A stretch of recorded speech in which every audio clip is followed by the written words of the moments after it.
জয় শ্রী রাধে। সুধী গৌরভক্ত মণ্ডলী, আপনাদের সকলের চরণে দণ্ডবত প্রণাম। আশা করি সকলে সুস্থ রয়েছেন, ভালো রয়েছেন।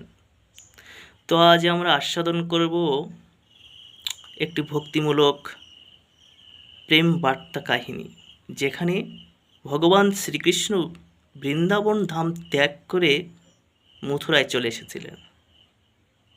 উদ্ধব সন্দেশ।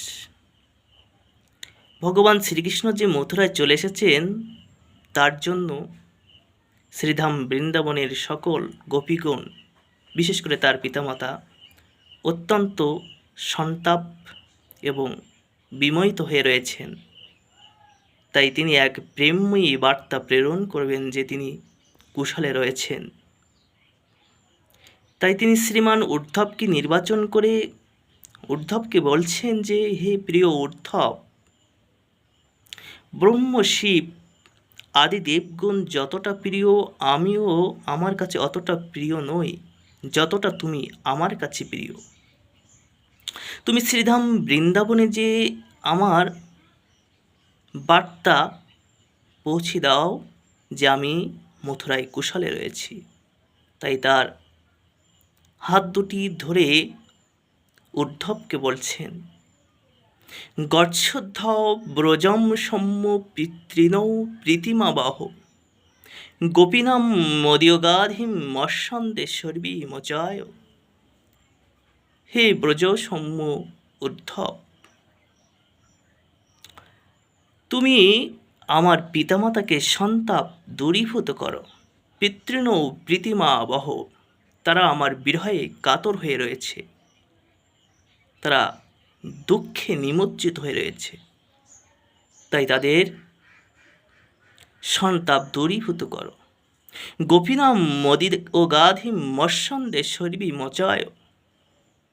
গোপীনাম মদীয় গাধিম, বিশেষ করে গোপিকারা আমার জন্য অতীব কাতর হয়ে তাদের জীবন অতিবাহিত করছে। তারা আমাকে ছাড়া আর অন্য কিছুই ভাবতে পারে না।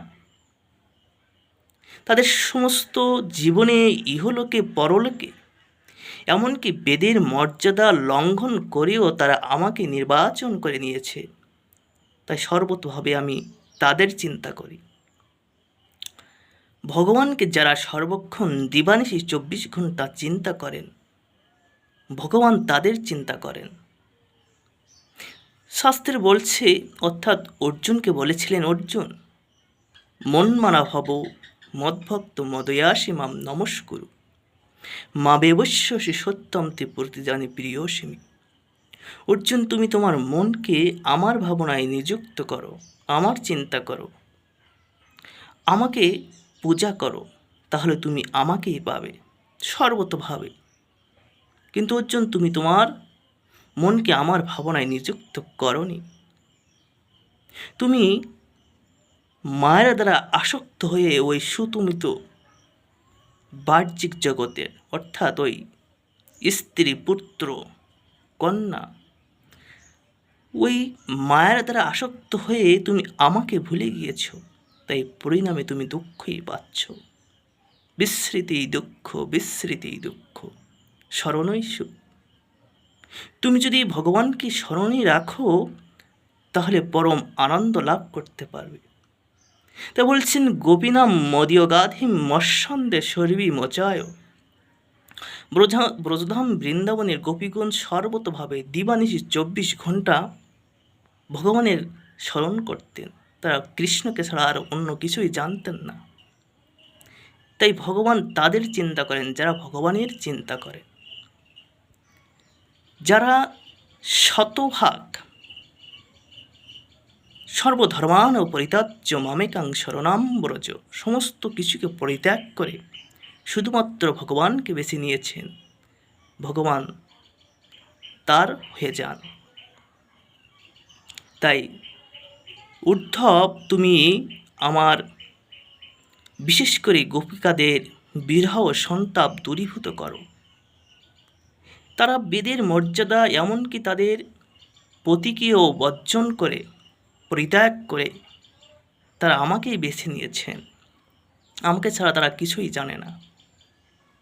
তাই সর্বতোভাবে আমি তাদের ভরণ পোষণ বহন করি, তাদেরই ভরণ পোষণ বহন করি যারা আমার চিন্তা করেন। অনন্য চিন্তন্ত মাম এ পরিউপাসতে তেয়ম নিত্যাভিযুক্তানাম এগক্ষ্যমাম বহম মহম। অনন্যযুক্তভাবে যারা আমার সেবা করেন, আমার পূজা করেন এবং আমার চিন্তা করেন, সর্বতোভাবে আমি তাদের ভরণ পোষণ বহন করি। তাই উদ্ধব এটি ভগবানের কাছ থেকে শ্রবণ করছেন, কিন্তু উদ্ধব ছিলেন জ্ঞানী ভক্ত, তার মধ্যে শুদ্ধ ভক্তি ছিল না। কিভাবে শুদ্ধ ভক্তি জাগরিত করতে হয় সেটি তার ছিল না। তিনি মনে মনে ভাবতেন যে আমি সমস্ত শাস্ত্র অধ্যয়ন করেছি, আমার সমস্ত জ্ঞানের ভাণ্ডার রয়েছে, কিন্তু ভগবান চিন্তা করছেন যে উদ্ধবের এই জ্ঞানকে খর্ব করার জন্য শ্রীধাম বৃন্দাবনে প্রেরণ করতে হবে। কারণ শ্রীধাম বৃন্দাবনে শুদ্ধ ভক্তির যে পরিসীমা, মানে কোনো সীমা নাই ভক্তির, সেই ভক্তি তিনি অর্জন করতে পারবেন। তাই শ্রীধাম বৃন্দাবনে ভগবান শ্রী উদ্ধবকে নির্বাচন করে প্রেরণ করছেন। বলছেন তা মনস্কামত প্রাণা মদর্থে তক্ত দহিকা মামেব দ্বৈতম পৃষ্ঠমাত্মানা মনসাগতা এ তক্ত লোকধর্মস্য মদর্থে তান বিমহম। গোপিকারা তাদের মনকে সর্বতভাবে আমাকে দিয়ে দিয়েছে। শ্রীমতী রাধারানী যদি যমুনার তীরে জল আনতে যান, তাহলে তাকে সকলেই কুলটা বলে। তিনি নিন্দনীয় হন, কেননা তিনি দিবানিশি 24 ঘন্টা ভগবান শ্রীকৃষ্ণের চিন্তা করতেন, তার সমস্ত চিন্তন ভগবানকে নিয়ে, তাই তিনি নিন্দনীয় হন। তখন শ্রীমতী রাধারানী বলছেন, হে ভগবান, তোমার লাগিয়া যদি আমার কলঙ্কের হার গলায় দিতে হয় তবুও আমি প্রস্তুত, তোমার জন্য যদি নরকে যেতে হয় তাহলেও আমি প্রস্তুত। সর্বধর্মান ও পরিত্যাজ্য মামেকাং শরণাম ব্রজ। সমস্ত কিছুকে ত্যাগ করে আমি তোমার সহিত চিন্তা করব।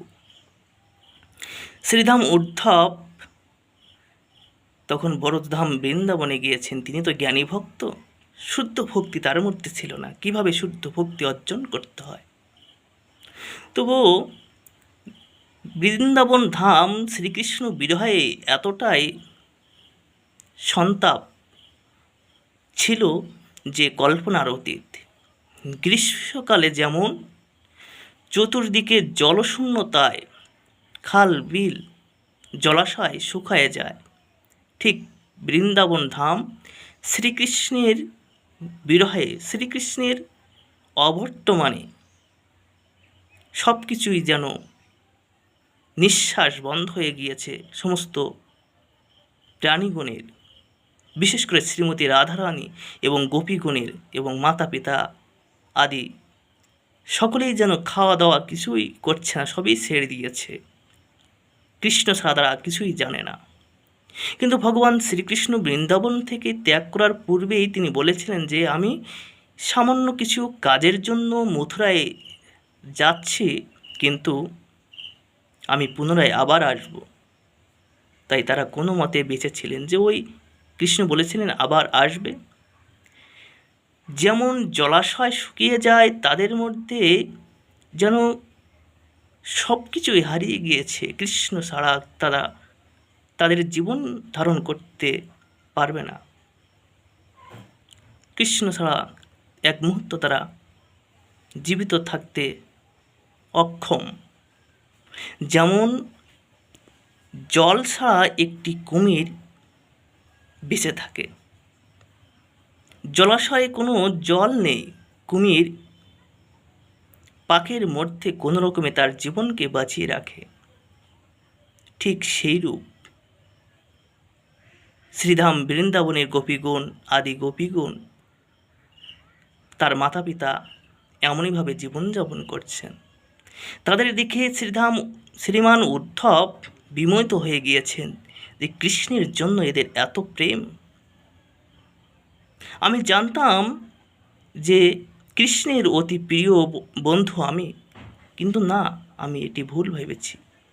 শ্রীধাম বৃন্দাবনের গোপীগণ, তাদের মধ্যে কৃষ্ণ প্রেম প্রীতি এতই যে সমস্ত গর্ব তার এক মুহূর্তে খর্ব হয়ে গিয়েছে।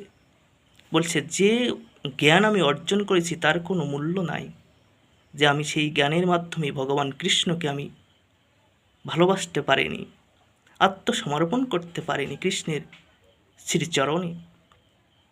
তাই বলছেন যে আমি এই ব্রজধাম বৃন্দাবনের তৃণ হতে চাই, ওই গোপীদের পদধূলি অর্থাৎ পায়ে হাত দেওয়ার যোগ্যতা আমার নাই। তাই যদি তাদের পায়ের পদধূলি আমার মস্তকে আসে তাহলে আমার জীবন ধন্য কৃতার্থ হয়ে যাবে। তাই তিনি শ্রীধাম বৃন্দাবনের লতা গুল্ম অর্থাৎ তৃণ হতে চেয়েছিলেন, লতা গুল্ম হতে চেয়েছিলেন। বলছে যে গোপীদের পায়ের পদধূলি যদি আমার মস্তকে পড়ে তাহলে ধন্য কৃতার্থ হয়ে যাব। এটি হচ্ছে উদ্ধব সন্দেশ। ভগবান শ্রীকৃষ্ণ যখন শ্রীধাম বৃন্দাবনে উদ্ধবকে পাঠিয়েছিলেন, তো সর্বপ্রথম তিনি নন্দলায়ে গিয়েছিলেন মাতা যশোদা এবং নন্দ মহারাজের কাছে।